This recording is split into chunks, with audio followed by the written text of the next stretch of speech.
I barely had time to process what was happening when that kid grabbed me by the collar, yanked seed so hard I almost lifted off the ground, then slammed me down right in front of my headlights. In a flash, he jumped into the driver's seat of my Lamborghini like a pro thief, ripped the keys out, and threw me a smug look. "My mom runs the HOA, this car's mine now," he said.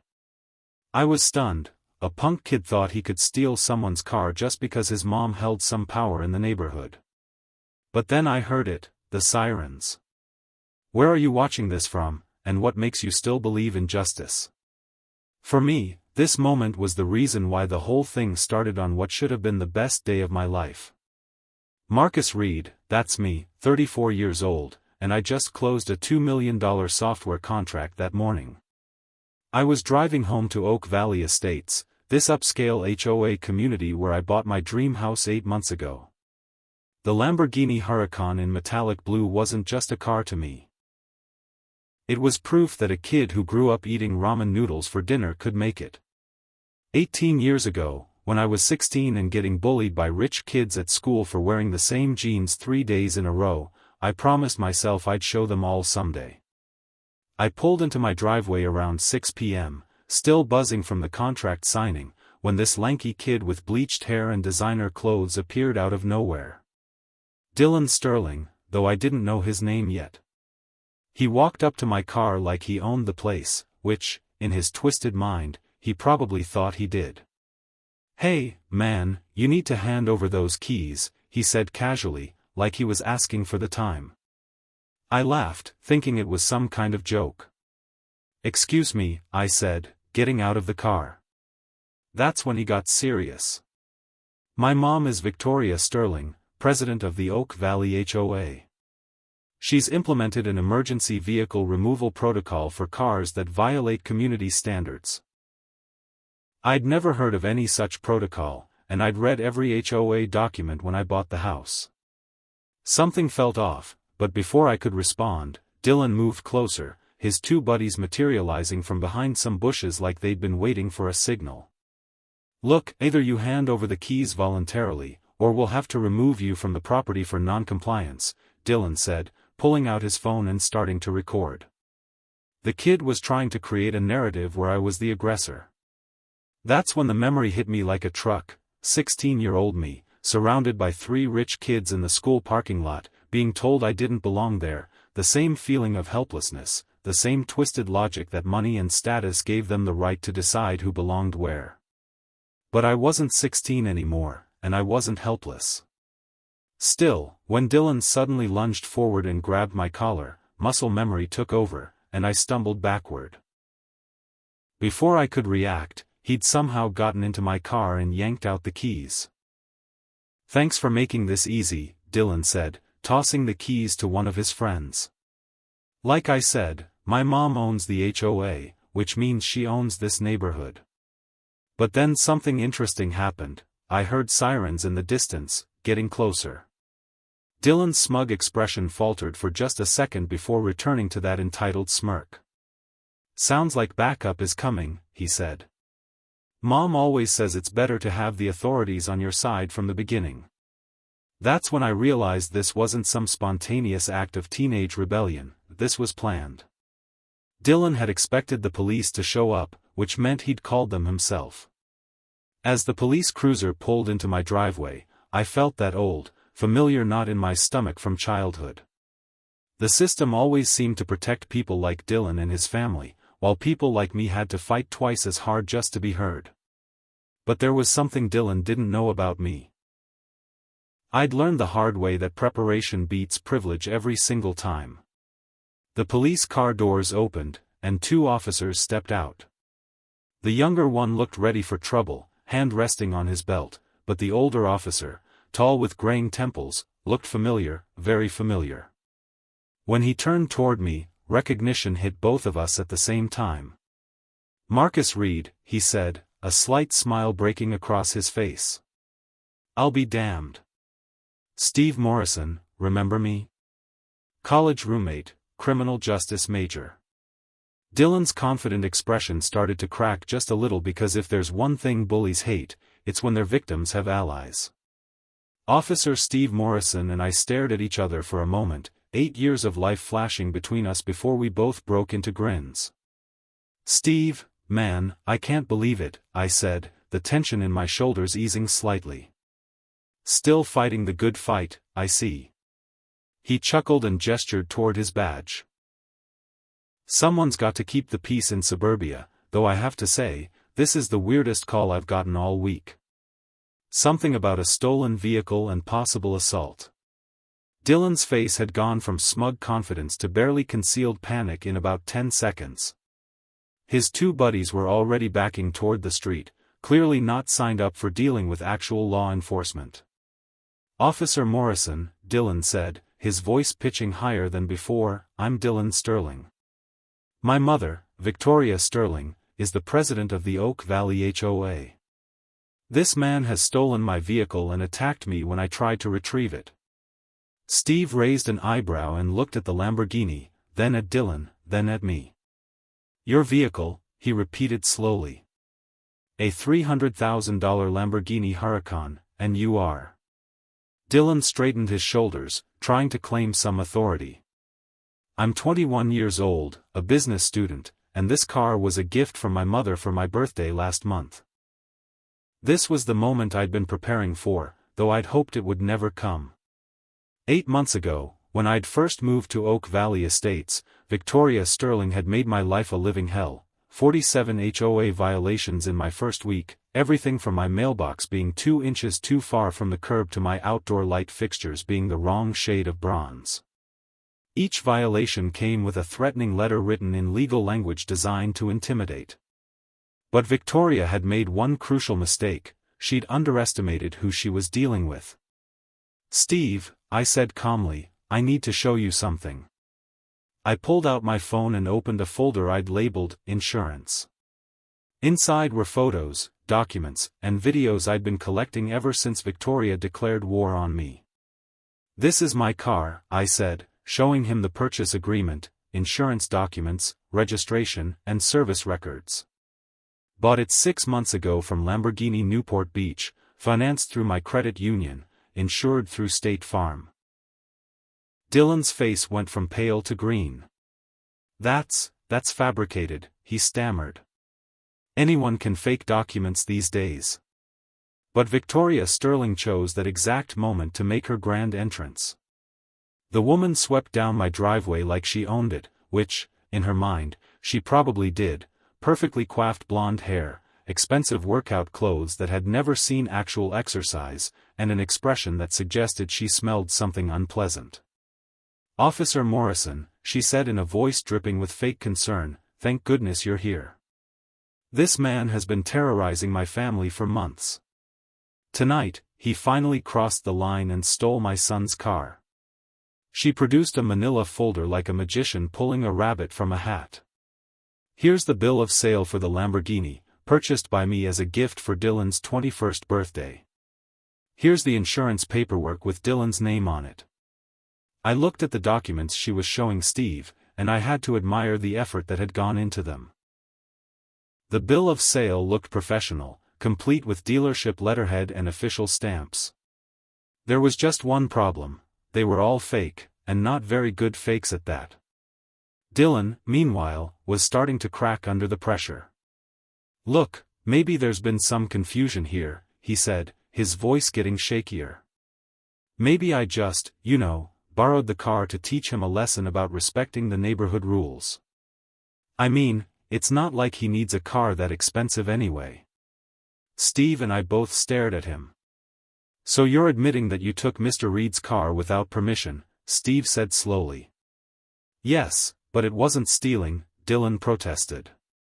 "It was more like community service. My mom always says, people need to learn their place in the neighborhood hierarchy."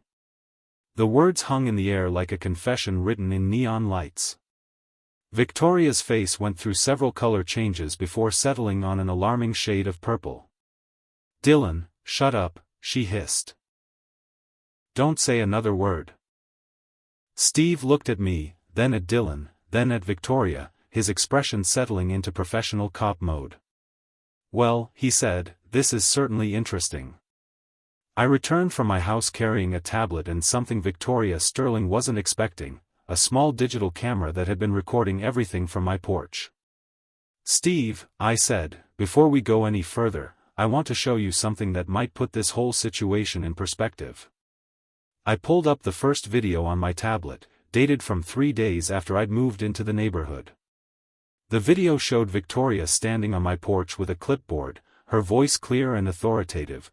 "Mr. Reed, I'm here to inform you that your vehicle violates Section 12.3 of the Oak Valley Estates Community Standards regarding automotive aesthetics."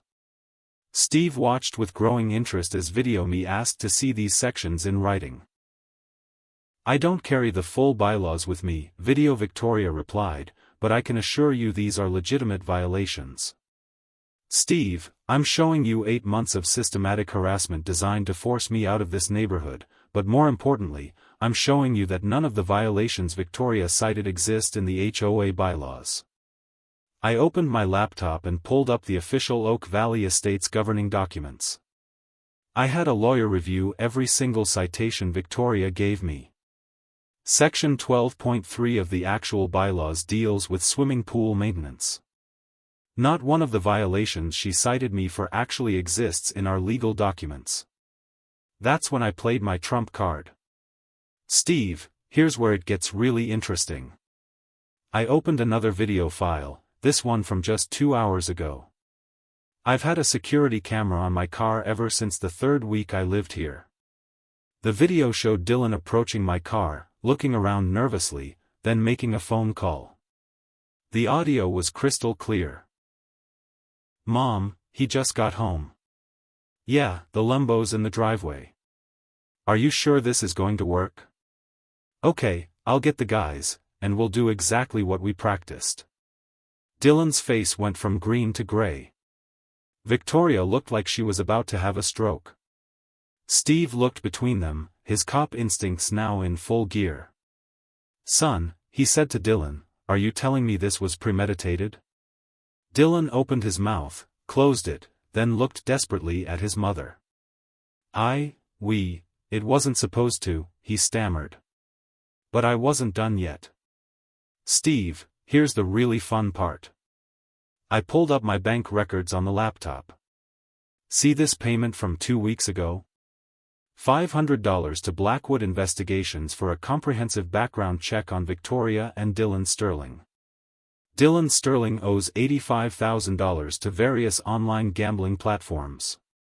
He's been getting increasingly desperate threats from debt collectors for the past 3 months. Victoria Sterling has been making irregular transfers from the Oak Valley Estates HOA operating account to her checking account, totaling approximately $80,000 over the past year." The silence that followed was deafening. Dylan looked like he might throw up. Victoria looked like she might murder someone. That's when Victoria Sterling's mask finally slipped completely. "You little piece of trash," she snarled at me, her carefully maintained facade cracking like old paint. "You think because you made some money, you can come into our neighborhood and disrupt everything we've built here? You don't belong here, you never will belong here." The transformation was startling. Gone was the polished HOA president, replaced by someone who looked capable of genuine violence. Dylan, meanwhile, was having what appeared to be a full panic attack. "Mom, you said this would be simple," he gasped between rapid breaths. "You said we'd just take his car, hold it until he moved away, then give it back." Victoria whirled on him. "Dylan, shut up right now." Steve shook his head. "Ma'am, attempted theft of a motor vehicle is a felony. Embezzlement of community funds is a felony." "Steve," I said, "I want to press charges for attempted theft, assault, and conspiracy, and I think the HOA board needs to know about those missing funds." Victoria's last-ditch effort came out as pure desperation. "Mr. Reed, surely we can work something out here. Perhaps the HOA could offer you a settlement." Steve and I both stared at her. "Did you just try to bribe him?" Steve asked incredulously. Steve closed his notepad and looked at Victoria with the kind of expression cops reserve for people who've crossed lines they can't come back from. "Mrs. Sterling, you and your son are going to need to come with me to the station." As Steve reached for his handcuffs, Victoria Sterling played her final card. "You have no idea who you're dealing with, Officer Morrison. My late husband was very well connected in this county." Steve paused and looked at Victoria with something approaching amusement. "Mrs. Sterling, your late husband was Harold Sterling, correct?" Harold Sterling, who was disbarred in 2018 for client trust fund violations. The emergency HOA meeting was scheduled for 7 p.m. in the Oak Valley Estates Community Center, and by 6:45, the parking lot looked like a political rally. 89 residents had shown up, which was a record in the neighborhood's 15-year history.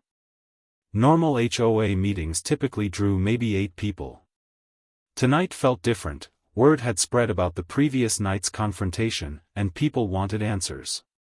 Victoria Sterling stood at the front of the room, looking like she'd prepared for war.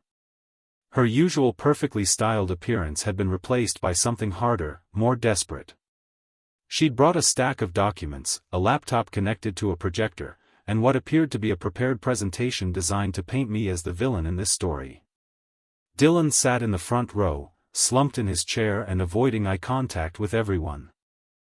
"Thank you all for coming to this emergency session," Victoria began, her voice carrying that authoritative tone she'd perfected over 3 years as HOA president. "We're here tonight because our community has been threatened by a resident who believes he can ignore our rules, threaten our families, and undermine the standards that make Oak Valley Estates the premier neighborhood it is." She clicked to her first slide, which showed a photo of my Lamborghini with the heading, "Disruptive Influence." I sat in the back of the room, letting Victoria dig her own grave deeper with every word. Around me, I could hear murmurs from neighbors who'd had their run-ins with Victoria's manufactured violations. Mrs. Patterson, who lived 3 houses down from me, leaned over and whispered, "That woman fined me $600 last month for having the wrong shade of yellow in my flower garden." That's when I stood up. The room went quiet as 89 pairs of eyes turned toward me.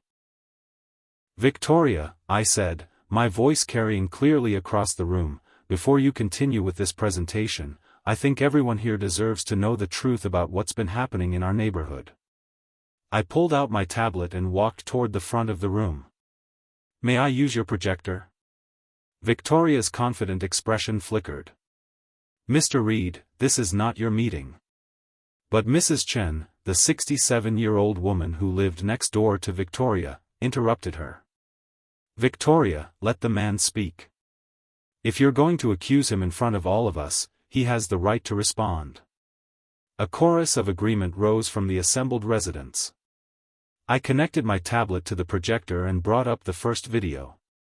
This is security footage from my driveway last night, starting about 30 minutes before Dylan Sterling approached my car. The room watched in silence as the video showed Dylan making phone calls, positioning his friends, and preparing for something. Now here's the audio from one of those phone calls. Dylan's voice filled the room, crystal clear. "Mom, he just got home." "Yeah, the Lambo's in the driveway." "Are you sure this is going to work?" "Okay, I'll get the guys, and we'll do exactly what we practiced." Victoria went pale as the implication sank in. The room buzzed with whispered conversations as residents processed what they just heard. "That's taken out of context," Victoria said quickly. But I wasn't finished. "Let's talk about HOA violations," I said, bringing up financial documents. Over the past 3 years, Victoria Sterling has cited residents for violations of HOA regulations that don't exist in our governing documents. The projector showed side-by-side comparisons of Victoria's fake violation notices and the actual HOA bylaws. Rosa Martinez stood up in the middle of the room. "Mr. Reed is telling the truth," she called out. "I've received 15 violation notices in 2 months, and when I tried to look up the regulations she cited, none of them existed." Dr. Patel, who'd driven down from Orange County for the meeting, rose from his seat. "Victoria Sterling cost my family $6,500 in fake fines before we gave up and moved away." "Here's where it gets really interesting," I said, bringing up the financial documents. Victoria hasn't just been making up violations, she's been stealing from the HOA operating fund to cover her son's gambling debts. The projector showed bank transfers and a clear paper trail of embezzlement spanning 18 months. That's when Mrs. Chen, the elderly woman who'd been quietly taking notes throughout the meeting, stood up with surprising authority. "I think everyone needs to know that I've been documenting Victoria Sterling's illegal activities for the past 4 months, she announced. The room went dead silent. "I contacted the authorities 6 weeks ago when I realized the scope of what she was doing to our community." Victoria spun around to stare at Mrs. Chen, her face a mask of shock and betrayal. "Mrs. Chen, what are you talking about?" The elderly woman smiled sweetly.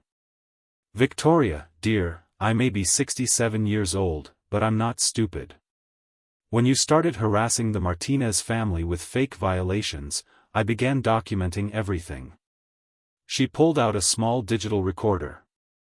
"Would you like to hear some highlights?" But Victoria Sterling had spent 3 years believing she was untouchable, and she wasn't ready to give up. "You people have no idea what you're doing," she screamed at the assembled residents. "I built this community. I maintained your property values. Without me, this place will turn into just another generic suburban wasteland." The mask was completely off now. That's when the community center doors opened, and 2 people in suits walked in. The room fell silent as everyone turned to see who had arrived. "Mrs. Sterling," the taller man said calmly, "I'm Agent Thompson with the FBI. We need to talk." Agent Thompson's entrance changed the entire atmosphere in the community center. Victoria's face went from red to gray in about 3 seconds as the reality of federal involvement hit her. I don't know what you're talking about," she stammered. "I haven't done anything wrong." Dylan looked up at his mother with something like relief mixed with terror.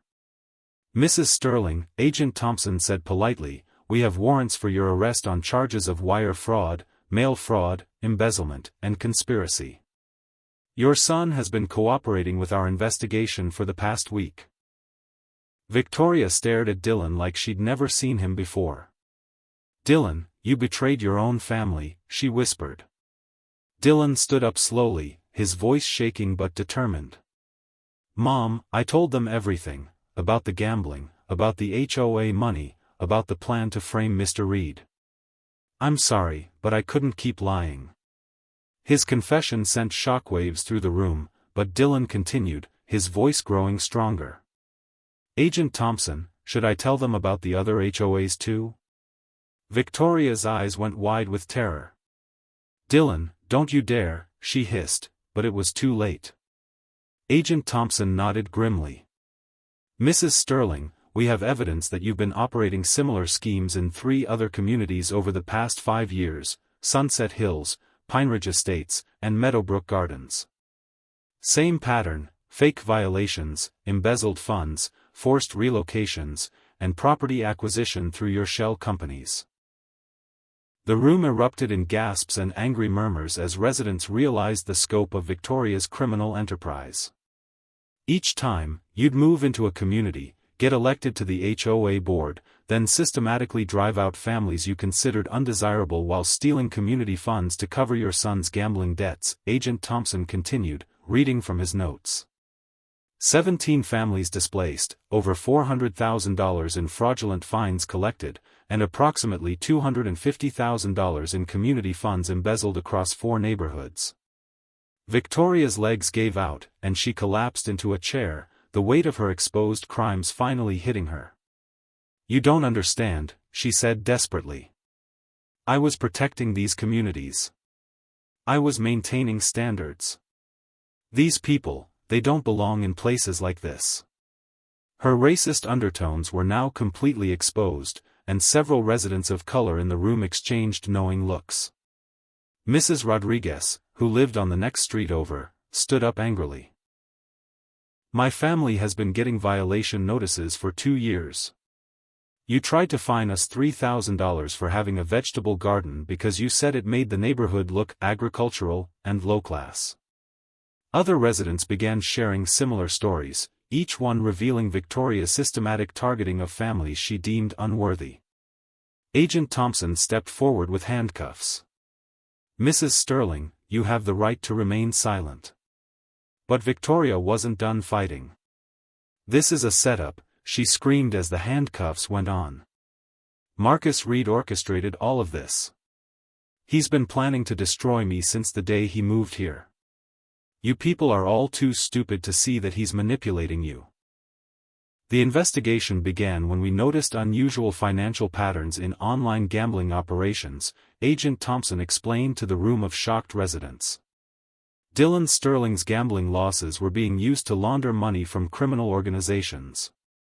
When Mrs. Sterling started covering those losses with HOA funds, she unknowingly became part of a federal money laundering investigation. The scope of what Victoria had gotten involved in was staggering.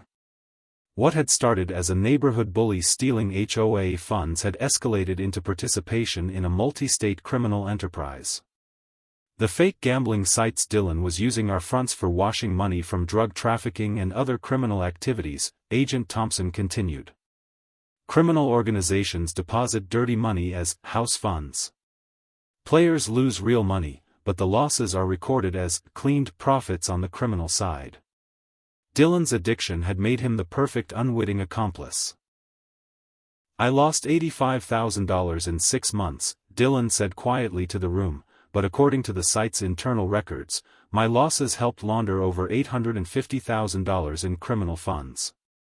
I thought I was just gambling, but I was helping drug dealers and human traffickers clean their money." The revelation sent another wave of shock through the assembled residents. As Victoria was led away, she turned back to the room full of neighbors who'd watched her kingdom collapse. "You'll regret this," she called out. "All of you, without proper leadership, this community will fall apart." The community center was silent for a long moment after Victoria's dramatic exit. Then Mrs. Chen stood up and started clapping slowly. The rest of the room joined in. Tom Bradley, the treasurer who'd been kept in the dark about Victoria's crimes, called the room to order. "Well," he said with dark humor, "I guess we need to elect a new HOA president." Mrs. Patterson immediately stood up. "I nominate Marcus Reed." The chorus of agreement was overwhelming.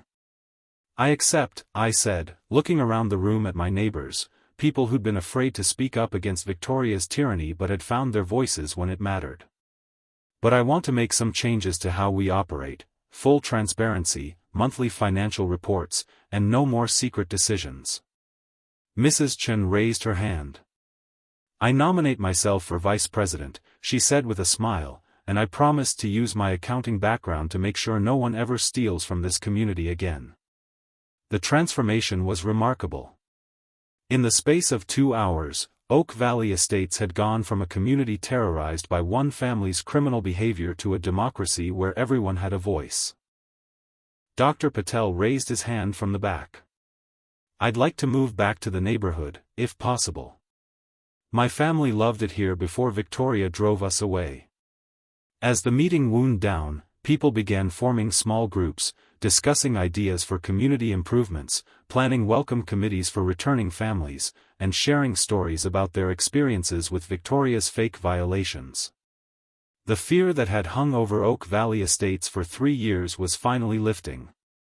Mrs. Chen approached me as people began to leave. "Marcus," she said quietly, "there's something you should know about the federal investigation. This case is much bigger than just our neighborhood. Victoria's actions here were part of a pattern that the FBI has been tracking across multiple states." The implication hit me like a cold wave. "You're saying I might be in danger because I exposed Victoria's scheme?" Mrs. Chen nodded grimly. "The FBI thinks it's unlikely, but they're keeping an eye on the situation." She handed me a business card with a phone number. As I drove home that night, I thought about how completely my understanding of the past 8 months had changed. What I'd thought was a simple case of neighborhood bullying had been part of a complex criminal enterprise. When I pulled into my driveway, I noticed Agent Thompson's car parked across the street. He got out and walked over as I was getting out of my car. "Mr. Reed," he said, "I wanted to thank you personally. Your decision to fight back instead of just moving away helped us break up a major criminal operation." 3 months later, I stood in the Oak Valley Estates Community Center, looking at a room full of engaged, enthusiastic residents discussing plans for our first annual Unity Festival. The transformation had been remarkable. Where Victoria Sterling had ruled through fear and fake regulations, we now had a thriving democracy where every voice mattered, and every decision was made transparently. The financial recovery had been better than anyone expected. The FBI's asset forfeiture team had recovered most of the stolen HOA funds, plus substantial additional assets from Victoria's money laundering activities. We'd used the recovered money to upgrade our security systems, repave all the roads, and establish a legal defense fund for any resident who felt they were being unfairly targeted. Most importantly, the families Victoria had driven away were coming home. Dr. Patel had moved back from Orange County, using the settlement money from his successful lawsuit against Victoria to buy an even larger house 2 streets over. The Johnson family had returned from San Diego, and Rosa Martinez had become one of our most active community volunteers. Mrs. Chen had been elected as vice president and had implemented a community justice committee that ensured no future board member could abuse their position the way Victoria had. Every HOA transaction was now published online within 48 hours, every rule change required a community vote, and every violation notice had to be verified by at least 2 board members. The changes weren't just administrative, our neighborhood had become genuinely welcoming to diverse families. Victoria's systematic campaign to drive out anyone who didn't fit her narrow definition of acceptable residence had been replaced by active outreach to create an inclusive community. We'd updated our guidelines to explicitly prohibit discrimination and created events that brought neighbors together. Dylan Sterling had written me a letter from Federal Witness Protection, a heartfelt apology that demonstrated genuine remorse and personal growth. He'd completed a residential gambling addiction treatment program, earned his GED, and was planning to study social work. The kid who'd tried to steal my car had become someone who wanted to help others avoid the mistakes he'd made. Victoria Sterling was serving a 25-year federal sentence at a minimum security prison in Northern California. According to Agent Thompson, she would have plenty of time to reflect on how her need for control had led her into a partnership with money launderers and organized crime. Her cooperation with the federal investigation had reduced her sentence slightly, but not significantly. The broader implications had been staggering. The FBI's investigation, triggered by our neighborhood dispute, had led to the dismantling of a criminal network that spanned 12 states, 43 arrests, over $50 million in seized assets, and the shutdown of multiple fake gambling websites that had been exploiting vulnerable people like Dylan. My role as HOA president had been easier than expected, mainly because the residents had learned the importance of active participation in community governance. Instead of the 8 people who used to show up for meetings, we now regularly had 50 or 60 residents attending, asking questions, proposing improvements, and holding board members accountable. The Lamborghini that had started this whole mess had become a symbol of something larger than personal success. I'd had a personalized license plate made that read, "Justice Won." And every time I drove it through the neighborhood, it reminded everyone that success belongs to people who earn it, regardless of their background. Mrs. Chen had become one of my closest friends, though I still marveled at the fact that my sweet, elderly neighbor was a former federal forensic accountant who'd helped bring down a criminal organization. "Marcus," she'd told me one evening, "the most important thing I learned in 30 years of law enforcement is that criminals always underestimate ordinary people." Tonight's meeting was focused on our Unity Festival planning, but also on a special presentation about community safety and crime prevention. Agent Thompson had agreed to speak to residents about how to recognize and report suspicious activities, ensuring that our neighborhood would never again be vulnerable to criminal infiltration. As I looked around the room at engaged residents discussing everything from festival food vendors to new playground equipment, I reflected on how dramatically things had changed. Victoria Sterling's legacy of division and fear was being replaced by something she'd never understood, the power of a community that chooses to stand together. The festival planning was going smoothly, with committees formed for entertainment, food, activities, and security. Mrs. Martinez had volunteered to coordinate with returning families, making sure everyone felt welcomed back to the community they'd been forced to leave. Dr. Patel was organizing a health and wellness pavilion, and the Johnson family was planning activities for children. Mrs. Chen raised her hand. I'd also like to propose that we establish an annual scholarship fund for young people in recovery from gambling addiction, in memory of what Dylan Sterling went through. We can use part of our recovered funds to help other families avoid what the Sterlings experienced.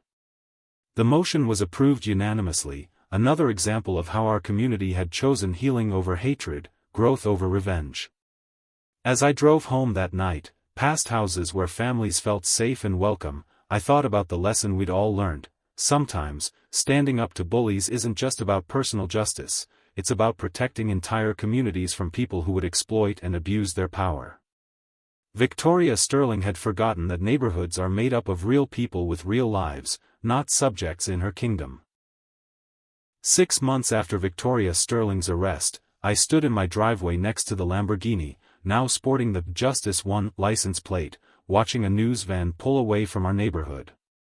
The reporter had been doing a follow-up story on what the media had dubbed the HOA money laundering scandal, and Oak Valley Estates had become a national symbol for how criminal enterprises could hide in plain sight within suburban communities. The transformation in our neighborhood had been remarkable. Victoria was serving her 25-year federal sentence. Money laundering operation worked. Without your decision to fight back instead of moving away, we might never have discovered this network. My role as HOA president had been surprisingly rewarding. Instead of the 8 people who used to attend meetings under Victoria's regime, we now regularly had 60 residents participating in community decisions. The transformation from authoritarian rule to genuine democracy had been dramatic and inspiring. The personal impact had been significant.